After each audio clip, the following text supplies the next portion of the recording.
Welcome to Pick Up and Deliver, the podcast where I pick up my audio recorder as I step out for a walk and deliver an episode to you while I stroll around. I'm Brendan Riley.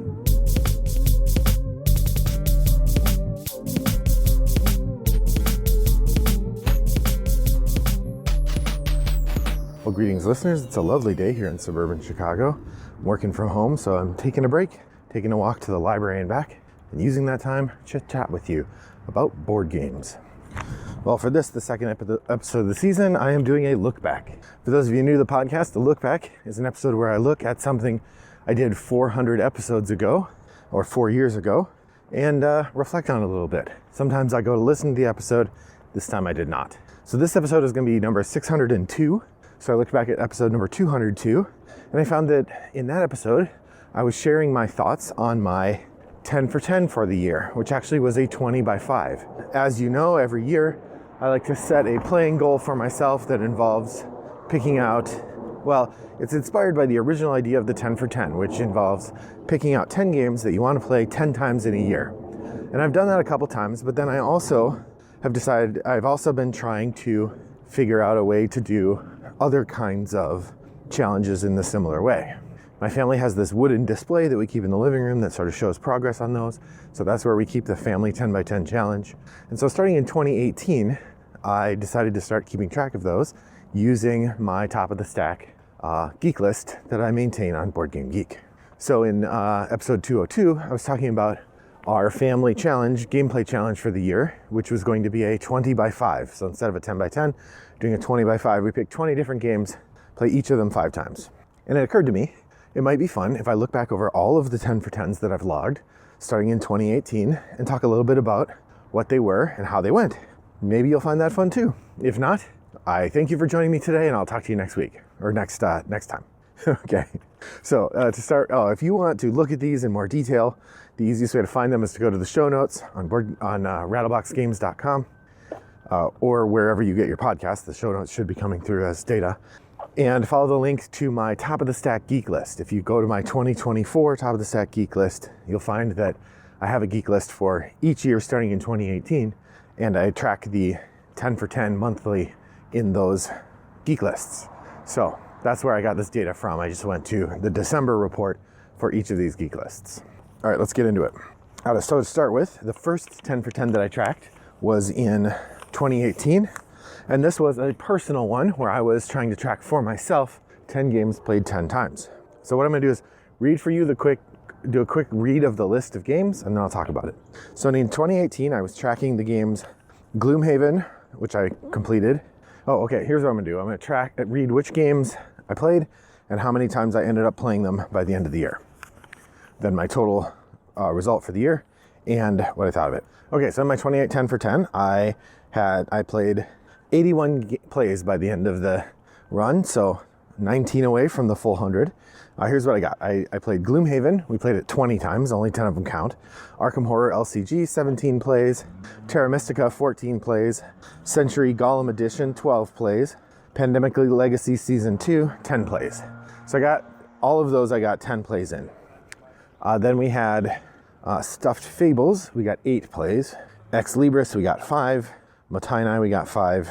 Roll for the Galaxy, 8. And Via Nebula, 5. Now, I think some of those, I don't know if some of those were on the table or online, or if they were all only on the table. Most of the only ones that could have been online, I think, were Motainai and Roll for the Galaxy, and I don't even know if those were available yet. So I'm going to say most of these were on the table. Nonetheless, 81 plays by the end of December is pretty good. I got a long way toward the complete shebang, so that's cool. Yeah, I like a lot of those games. Some of them I don't have anymore. I got rid of Terra Mystica, Pandemic Legacy Season 2. Once you're done with that, you're obviously done with it. I still have Ex Libris, though I haven't played it in a long time. Yeah, so great first year. 81 out of 100 is not bad. I did play more than 100 if you let me count more than 10 for the games that I played extra, but you don't do that. That's cheating. All right, so having done that in 2018, I noticed that I was starting to play a lot of games online, and so I decided to keep track of both online and in-person plays. But I did a double challenge. So in 2019, I did a hardcore challenge and a normal challenge. The hardcore challenge is where I pick 10 games that I'm going to play 10 times in a year, and I'm not allowed to change those games. I do give myself one freebie. I can decide at some point to swap out one game for another game. So it's hardcore, not quite hardcore. And then I did a normal challenge as well, like just looking at games I've played, including digital plays. Did I get another 10 for 10 that way? Was sort of my question. So in the hardcore challenge, I did complete it. I remember doing this. My daughter and I particularly really chowed down on one game on Kings of Erin's Steam. I think we played it 6 times in December so that we could complete the 10 for 10. So I have Betrayal Legacy, London 2nd edition, Cerebria, Legacy of Dragonholt, Sherlock Holmes Consulting Detective, Sagrada, Gizmos, Kings of Erin's Steam, Rainbow Knights, and Welcome To. I played every one of those at least 10 times. I think the most plays was Welcome To with 15 plays. And originally I started with the game Rampage in there. We got 2 plays of it in, but at some point I decided to swap that out for Welcome To. So that was my hardcore challenge. Then my normal challenge, I also got 10 plays. Now this included online plays for these. This would be Through the Ages, Quicks, Wingspan, Codenames Duet, or the Harry Potter Codenames. They're the same game, so I count them as one thing.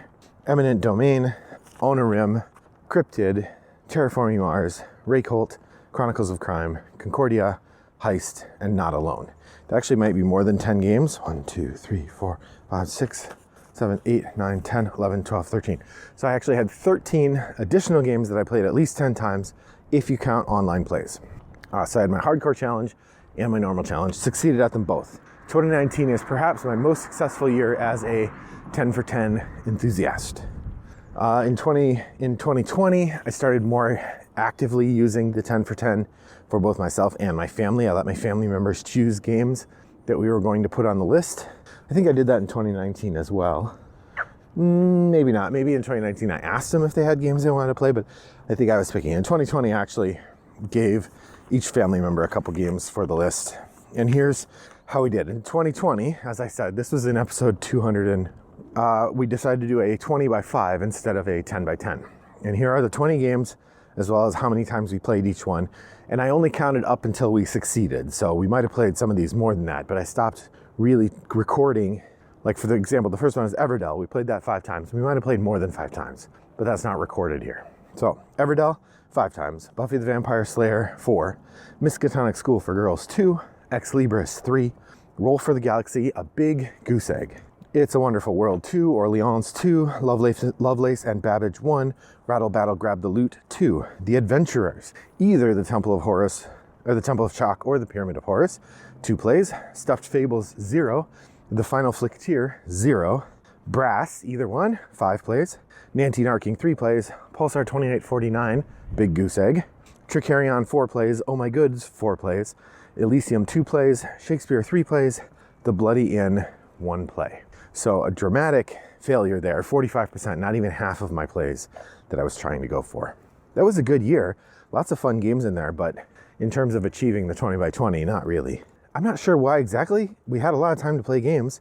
2020 was, of course, COVID year. So we were home a lot. We did play a lot of games at home, but maybe not these games. Anyhow, so that was fun, but I decided not to do a 20 by 5 again. It was too much effort, or too complicated, I guess, maybe. In 2021, I went back to the 10 by 10, but it was a family challenge. So I think I gave each of my family members 1 game they could pick, and then I picked the other 6 or 7. And it was, again, not a great year.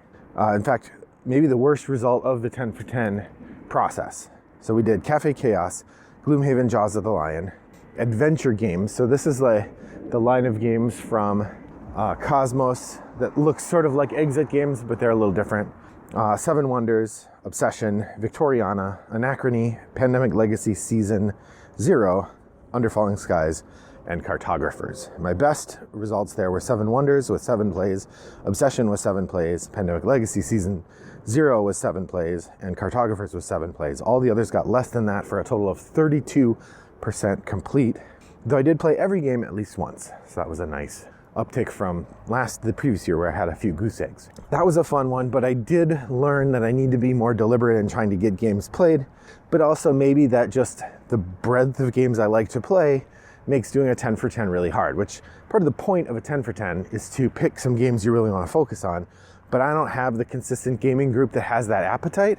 Like if I had a game group that I got together with once a week or twice a month where it's the same people and we're all into the same games and we could kind of agree, okay, we're gonna play these games a lot, I could do it maybe, but often when I get time to play games at home, it's a variety. So you can see the games where I had a lot of opportunity, Obsession, Pandemic Legacy, Cartographers, those are games my wife likes. So I was able to get those played at home. The other ones are much harder. So that was the 2021 Family 10x10 Challenge. Now the 2022 Family 10x10 Challenge was done much the same. On this one, again, we picked a number of different games. I got their input, but I think I decided, I don't know if I gave everybody picks or not, and it had much the same result. It was better. I ended up with 52% instead of 31, but still significant drop. So we did Kingdom Rush, A Rift in Time. That was 8 plays. We got the most closest on that. Gloomhaven, Jaws of the Lion, 5. The Bureau of Investigation, 4. So Clover, 4. Cascadia, 2. The Animals of Baker Street, 4. Dice Miner, 10. That's the only one I made all 10. Arcanova, 5. Libertalia, Winds of Galecrest, 6. And Super Skill Pinball 4K'd, 4. Now, Super Skill Pinball is a particularly lame one to have failed on, in the same way that Under Falling Skies is a lame one to fail on, because those are solo games. I definitely should have time to play those, but I didn't make time, and so I came up short. Those are all fun games, though, and most of them are still in my collection. I also think it was sort of dumb to put the Bureau of Investigation and Animals of Baker Street on there, since neither of those has 10 plays in the box. I don't know what I was thinking putting them on the list. You literally couldn't play those 10 times. So what was I thinking? Anyway, maybe I put them on there without knowing how many plays were in the box. Either way, 52%. So last year I decided to make a concerted effort to do more. I kind of went back to me governing it, and I decided to go a little different than game titles. So the game, instead I chose designers. And I said, if I play a game by that designer, I get a score for it. And I decided to track it in 2 ways. I said I would keep track of how many plays I did online and keep track of how many plays I did in person, and kind of track it both ways. So if I look at the online plays, I'm only 6 short of 100. If you combine in-person and online plays. If you just look at in-person plays, I'm more at 50% or so. So here's the outcome. Martin Wallace, I had more than 10 online plays, but only 6 in person. Vladimir Suchy, 8 in person, more than 10 online. Reiner Knizia, 6 in person, more than 10 online. Inca Brand, only 2 in person, more than 10 online. The 2 in person were exit games. I think I thought I was going to pick up an Inca Brand game or 2 that I could play, but I never did.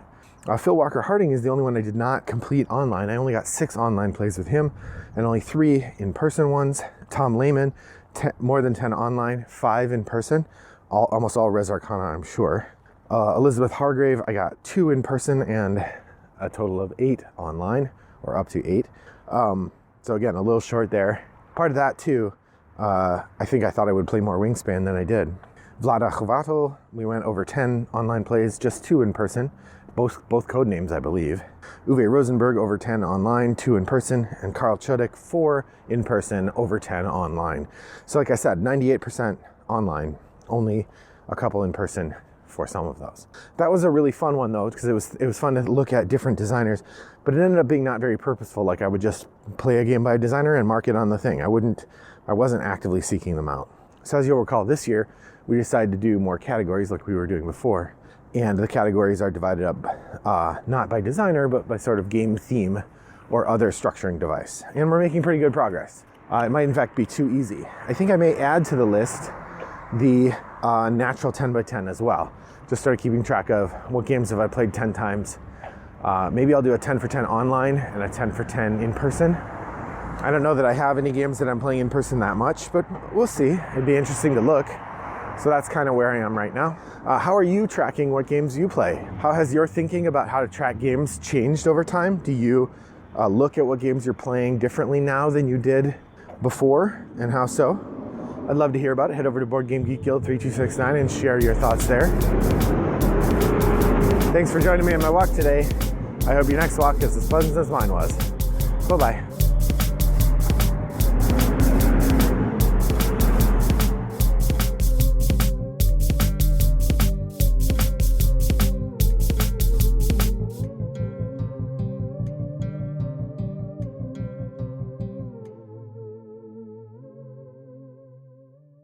and deliver an episode to you while I stroll around. I left my paper at home. Damn it. Okay, hold on. Brought to you by Rattlebox Games.